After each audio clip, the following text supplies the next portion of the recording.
Welcome back, students. So now we are going to discuss about in detail about this transport service primitives. So we have these 5 primitives and how these 5 primitives can be used, that we are going to discuss now. To begin with, let us consider an example where we have a client server model where a server is connected to n number of clients and many processes are running here. So when a client wants to communicate with the server, what it has to do? To give an example for this, suppose say you want to call to your friend, what you will do? So initially before starting the communication we say hi and hello, like we follow some normal protocols. Similar to this, the same analogy can be used here. So before client establishes a communication or before the client starts sending the data to the server, like in this, so before doing this, what this client has to do? Client has to establish a connection first, and then server has to give a acknowledgement, and then the communication and the data can be actually transferred. So for this we have the first primitive, that is the listen primitive. So what this listen primitive will do? So this listen primitive will be executed by the transport entity running on the server machine, and as the meaning of this listen primitive says, it block until the same process some process tries to connect. So that means what? Server is busy with many other clients, so it may be giving one application for the Gmail service, or it can giving some information for the some other client, or it may be handling some game event for some other client, and so on. So the server has to tell to the client that yes, I'm ready to listen to your request. So the server, the transport entity that is running on the server machine will execute this listen primitive. So typically by calling a library procedure that makes a system call. So it makes a system call, and through that, so that it can give the information to the client that yes, I'm ready to connect to you. Now when a client wants to communicate, or when a client wants to communicate with the server, what this client will do? Client will establish, or it will request for a TPDU, that is through the logical pipe it sends a packet, that is the connection request. So this information, or client is requesting to the server that I want to communicate with you. So this will be done by the connection request TPDU. So in the same way the server executed this listen primitive, on the same lines client will also execute this connection request primitive. Primitives are nothing but the operations, or you can say system calls that can be executed by the transport entity that is running in the client side, or if it is it wants to execute it from the server side, that is the transport entity running on the server side. So now the connection request TPDU will be sent to the server.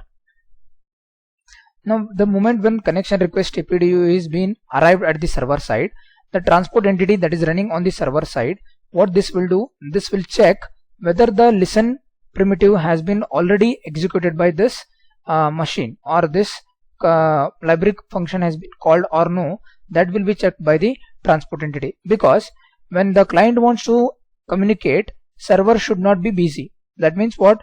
When the server is not busy, that means when the server is ready to accept, so it has already executed the listen. So if the server is executed the listen primitive or not, that will be checked by the transport entity running on the server side. So as the meaning you can see, connect. So connection request actively attempt to establish a connection. So the client is actively trying to establish the connection.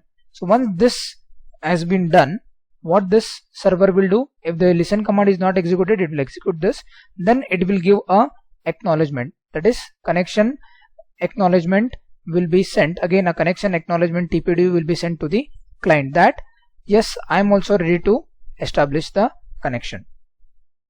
So now when the client receives this acknowledgement from the server, that server is also giving the confirmation that server is also ready, then client will block itself from all other tasks. That is, client will be only able to send the information to this server, so that it is communicating to only this server rather than the other operations. So now the establishment will happen from the client and server. Once this establishment is carried out, then we have two other primitives, that is send and receive. So when a client wants to send any information or it want to request any data like from a database, like a server is having nothing but a database or a query, so it wants to ask or it can fetch any information by sending the data to the server. So when the data is been sent here, what server will do? Server has to execute the receive. So this again, this is also a transport service primitive that will be executed by the transport entity through the system call. So why this server is doing this receive? Because server is telling that when server is blocking itself from all other tasks and it is listening to only this particular client. That is, once the server is been executed the receive primitive, it will be accepting or it is receiving the data from this particular client. So that is why the server will execute this receive primitive.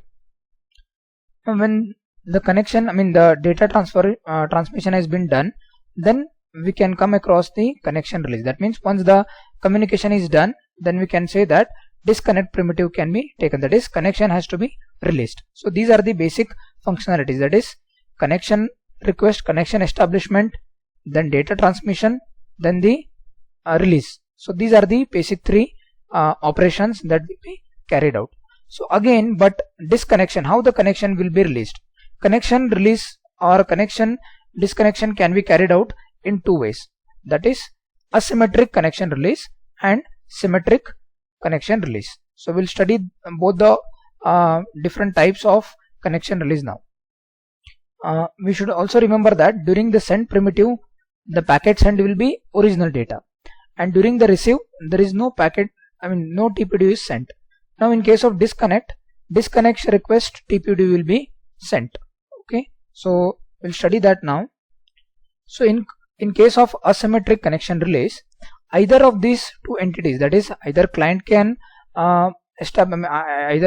client can execute this disconnection request or the server can execute this disconnection request. So this means that if client wants to, if client has done with its communication, it will keep the receiver, or if the server has done with its communication, server will receive the, keep the receiver. So either of them can execute this disconnection request. In case of symmetric release or symmetric variant, each direction is closed separately or independently of the other one. When one side does a disconnect, this means that it has no more data to send, but it is willing to accept data from its partner. So that means what? If client establishes this disconnect, then again server will indicate that this when the client executes the disconnect separately, it means that it has finished all data transmission, but still if server wants to send any information, I am ready to accept the data. So the same case can be occurred in case of server also.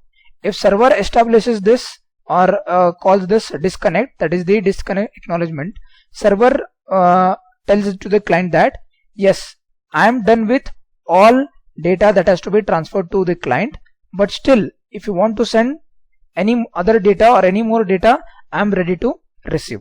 So this is what happens in case of the symmetric variant. That means the disconnection has to be released separately from this as well as this. That means when a client sends this disconnect, server will check whether it wants to send any further data to the client. If not, then server also will execute this disconnect and then the connection will be released. Or in the other case, if first server has finished all data transmission to the client, server will execute this disconnect, then that disconnect acknowledgement will be reached to the client, and then client also will think whether I need to send any other data or no. If no data has to be transferred to the server, then again client will client will also call this disconnect primitive.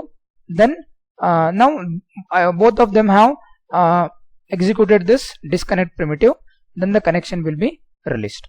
So this is all about connection establishment, data transfer and connection release. So very important, 2 marks question can be asked with respect to what are the two types of connection release, that is symmetric and asymmetric, or they may also ask you the basic difference for the 2 marks. Thank you all for watching. I hope you enjoyed it, and I request you to give a valuable feedback so that we can improve the video lecture series. Thank you.